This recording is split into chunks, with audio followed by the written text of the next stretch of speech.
My parents gave the house I bought to my sister. I stopped paying the mortgage and the bank auctioned it off. I'm 28 years old, and I had been paying the mortgage on a house I bought for my parents, only to find out they gave it to my 25-year-old sister. Even worse, they didn't even bother to tell me. I've always known my parents loved my sister more than me, but I never imagined it would come to this. My parents have a toxic and deep love for my sister, but sadly, they have nothing for me. As the older of two siblings, they always had higher expectations for me, while I was instilled with a sense of responsibility from a very young age. My younger sister, Perry, was treated like a princess. Not exactly like one, because my parents don't have many resources, but she always got what she wanted. My parents never had academic expectations for her. She could explore her passions and hobbies, while I was buried in my studies. It's always been like this. My parents weren't exactly subtle about their expectations for me. They made it clear that I had to build a solid career, and I couldn't fail in my studies. After I graduated high school, my parents took out loans and spent their savings to pay for my technical school. I suggested that instead of draining their savings, they could take out a loan for my education, and I would pay it back once I found a job. My parents opposed the loan because of its high interest rates. They said I would end up paying back 1.5 times the principal, and I was too young to understand the complexities of loans. I thought if they said so, it must be right. I was only 18 at the time. Little did I know, they were saving me from the burden of a loan, only to take advantage of me later. After finishing university, I landed a good job in the tech sector. Exactly what they wanted for me. They were undoubtedly proud of me, but I always felt like some kind of commodity, as if they had invested in me expecting something in return. They never missed a chance to say, "We sacrificed so much for you. Don't forget where you come from." At first, it seemed harmless. I thought they just wanted to keep me humble.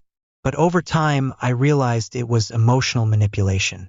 Emotional blackmail is their specialty. As I started working, the pressure increased. Every time I visited, my dad would hint that I shouldn't forget he spent his savings to pay for my education, and how I needed to work hard to repay their sacrifices. I knew my parents needed a house. They had been saving for years, but they spent that money on my education. I remember shortly after starting my career, barely a year in, I went home for a vacation. While we were having dinner, my dad looked me straight in the eye and said, "We did our part by paying for your education. Now it's your turn. You should plan to buy a house for us soon.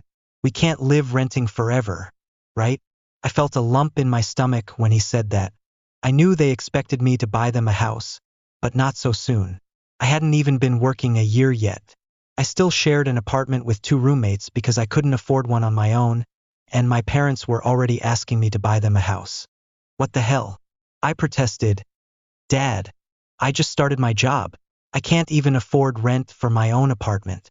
How do you expect me to take on such a huge financial commitment?"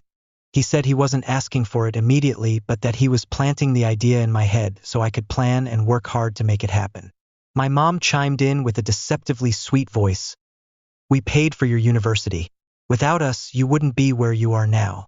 Think of it as paying us back." I didn't have the heart to argue. They weren't wrong. I was where I was thanks to their sacrifices. But sometimes their sermons were too much to bear, and I wanted to scream, "Who asked you to do that for me?" But I didn't have the courage to confront them. I kept a fair distance from them and only answered their calls when it was urgent. Visiting them was out of the question after that dinner conversation. I used work as an excuse to avoid them. However, the obligation to buy them a house stayed permanently in my mind. So, after 5 years of saving and working hard, I gave in. I bought them a modest, nice house in a quiet neighborhood. It wasn't extravagant, but it was comfortable. Everything seemed fine. I thought it was the least I could do for my parents after everything they had done for me. I paid the mortgage for 3 years, even paying a bit extra to clear it off early. I had other plans in life. I wanted to buy my own house, travel, start a family, etc. I couldn't keep this loan indefinitely. After buying them the house, my parents stopped bothering me about helping them. They proudly showed it off to their friends and family, boasting that their investment had paid off. It didn't bother me, but it didn't close the gap between us either. I kept my distance and didn't visit them often. 2 days ago, I decided to visit my parents after months of being caught up with work. I didn't give them a heads up. I wanted to surprise them. But there was a surprise waiting for me. When I arrived at the house, I saw Perry's car parked outside. I thought she was just visiting, and I was glad about the idea of a family reunion. Perry had gotten married and moved out when my parents were still living in the rented house. It had been years since I last saw her at her wedding. I knocked on the door, and Perry answered in her pajamas. I thought she was just visiting for a short while. We greeted each other with a hug, and then she asked, "What are you doing here?" I jokingly replied, "Could ask you the same thing." I walked in and asked, "Where are Mom and Dad?" She sat on the sofa and casually answered, "Oh, they moved." I froze. "They moved? What do you mean they moved? This is their house." Perry shrugged, as if it wasn't a big deal. "They didn't tell you? Actually, they gave it to me. Now I live here." I felt like the ground had shifted beneath my feet. "They gave you the house? The house I've been paying for?" "Yes," she said, indifferent, as if it made total sense. "Mom and Dad said I needed it more. You know, I'm planning on having a baby soon, and they thought I should have the house." I was stunned. I asked, "Where are they living now?" She answered, "They're renting an apartment across town." As if it was the most normal thing in the world, I left without saying another word, my mind filled with rage. I drove straight to their new apartment, not caring that I was showing up unannounced. When my mom opened the door, I wasted no time. "What the hell is going on? Perry just told me you gave her the house I bought, the house I've been paying for. Can you explain this to me?" My mom had the audacity to smile, as if it were no big deal. "Calm down, sweetheart. Come in. We didn't think it would bother you." I walked in but didn't bother to sit down. I wanted answers. Somehow my voice rose. "You didn't think it would bother me? You gave away the house I bought without even talking to me about it. How could you think it wasn't important for me to know?" My mom sighed, as if I was the unreasonable one. "Well, we thought that since things are going so well for you, you wouldn't mind. Perry's planning on having a baby. Don't you want your future nieces and nephews to be born in a stable home, not in a rented house where they'll grow up in an unstable environment?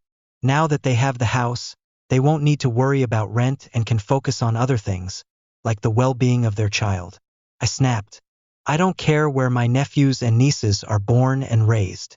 I don't mind if they live in a rented house. We did. I still live in a rental, and it's not my problem. Thinking about them is Perry's problem, and her husband's. If they want stability, they should get better jobs." Hearing the commotion, my dad came out of the bedroom and asked, "What's all this fuss about?"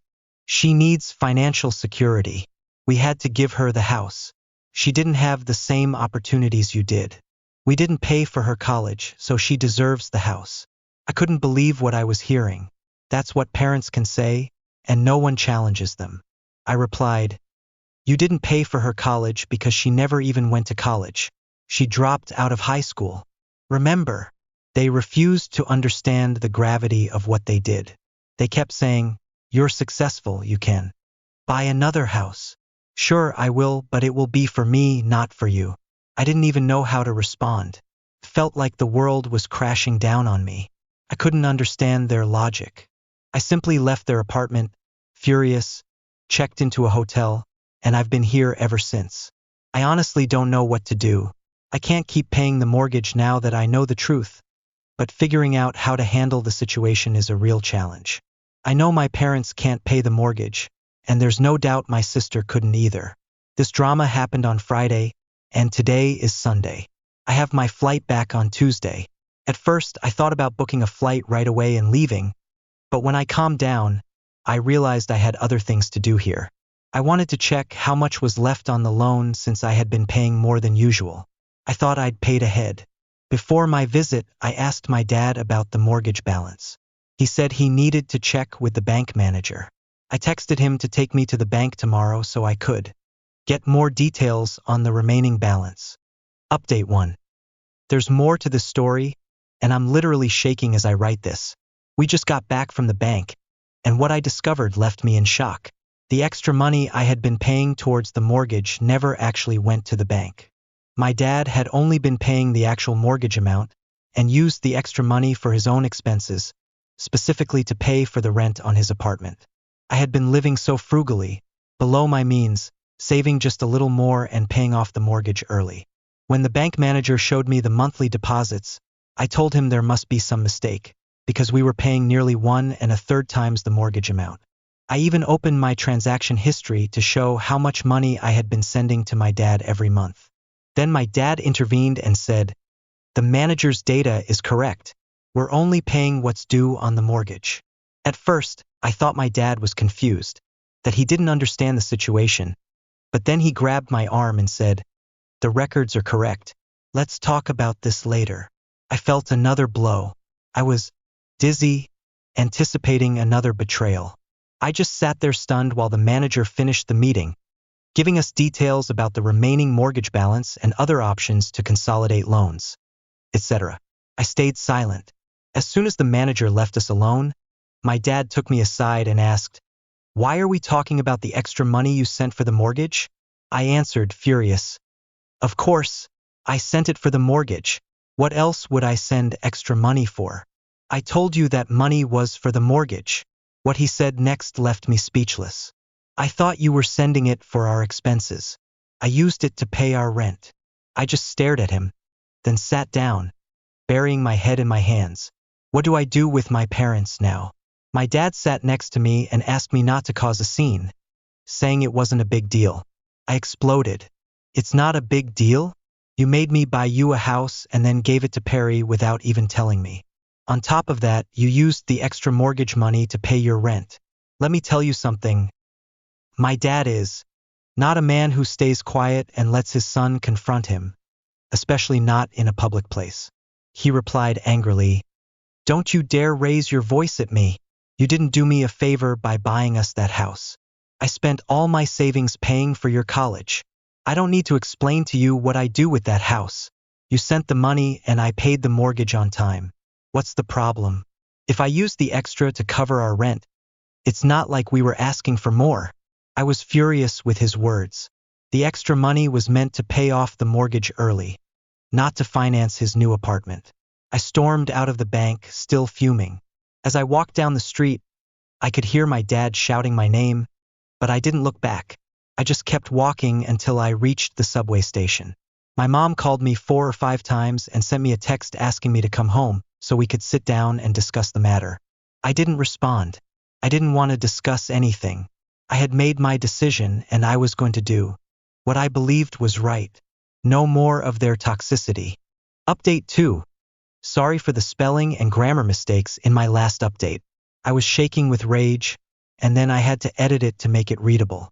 I also didn't answer some of the common questions I received in the comments, so let me address a few things now. Some asked if my parents are Asian. No, we're not. Let me clear that up. Asians aren't the only community whose parents push their kids to extremes. I don't want to reveal my ethnic background. Sorry. Some also asked who the loan was in the name of. Well, the loan was in my dad's name. I didn't confirm that at first because I wanted to buy a new car and maybe a house in a few years. Having this loan associated with me would have affected my future loans. So I'm glad I made that decision since it's now making it easier to execute my plan. Moving on to the next update. The next day, I went back to my normal life. A month passed, and I didn't send my dad the mortgage payment as usual. As expected, he tried to contact me on the first day of the month, only to find out that I had blocked him. Not just him, I blocked my mom, my sister, and her husband. I don't want any more drama in my life. I made my decision. I stopped paying the mortgage. I wasn't going to let them manipulate me anymore. If they wanted to give the house to Perry, then fine. Let her handle the payments. Let her be responsible for it. When my parents realized what I had done, they completely lost it. I received some calls and voice messages from unknown numbers. Maybe they used their friends' numbers, I don't know. The messages said things like, "You can't just stop paying. We don't have the money to cover the mortgage." I laughed inside. Well, that's not my problem anymore. I blocked those numbers too. But that wasn't all. 3 days later, I found my dad at the door of my house when I got back from work. He was furious and told me, "You can't just leave like that. You owe us. We paid for your college, we raised you. Who do you think you are?" I immediately replied, "I've already paid you back. Do you realize how much I've spent on that mortgage? It's more than what you paid for my tuition. I don't owe you anything." He called me ungrateful, but I cut him off, saying, "No, you can't make me feel guilty anymore. I've done enough. I'm not paying the house, the rent, or anything else. You made your decision. Now deal with the consequences." They treated me like a commodity, investing in me by sending me to college, and now they just wanted to squeeze me dry for the rest of my life. I'm not a commodity. I walked out of the hallway and drove off in my car. I didn't go into my apartment because I knew he'd follow me inside, and I wasn't ready to deal with the drama. When I came back later that night, he was gone. My mom tried calling me several times from new numbers, leaving desperate voicemail messages. Even Perry left me a long message with a different number, saying she needed the house for her future family and that I was being selfish for not helping. Selfish? I've been paying for everything while she's done nothing. I didn't give in to any of their manipulations. I'm done with them. I've cut all ties completely. Update number 3. The house was sold at auction, and Perry was forced to move out. As I mentioned before, Perry couldn't afford the mortgage, and my parents were financially drowning, paying for the rent on their apartment. They couldn't handle the mortgage, the rent, and all the household expenses. When I stopped making payments, I knew this would happen. It was just a matter of time. After almost a year, I found out the house had been sold. My parents did everything they could to save it, using their savings and cashing in their retirement money, but it wasn't enough. Things also got tense between Perry and my parents during this time. While they were struggling to pay the mortgage, they asked Perry and her husband to contribute 50%. But she refused, saying the house was a gift to her and that my parents should cover the full mortgage. That's when my parents realized the mistake they'd made. But by then, it was too late. I think my parents did the right thing by letting the bank auction and sell the house, rather than continuing to pay the mortgage and letting Perry stay there without contributing. The house was auctioned off, and my dad got back a significant amount of money, part of the down payment and the monthly payments he'd been making all these years. With that, he's more than recovered what he invested in me. I know it's my money, but I don't expect a single cent of it back. I have to let it go. At least now they can't say they did me a favor by paying for my college. I've paid them back with interest. I don't feel guilty for cutting them out of my life. From what I've heard from my cousins and uncles, my parents have moved into a smaller apartment to reduce rent costs. They've saved the money they received from the house sale for their retirement. They've been telling everyone that they don't want to rely on me when they get old and that they're working to take care of themselves. They've also cut off all financial support to Perry and told her she has to figure things out on her own with her family. Yes, she tried to manipulate them again, saying they paid for my college and secured my future, so they were obligated to secure hers. But now my parents have come back to reality and aren't giving in to her demands. Well, I'm glad for them. In the meantime, I've rented an apartment for myself. Finally, I'll have some privacy. I've also started saving to buy my own house, a place that will be mine and only mine. It's not easy to distance yourself from family, but sometimes the people who are supposed to love you the most are the ones who take the most advantage of you. Took me a long time to realize this, but I don't regret my decision.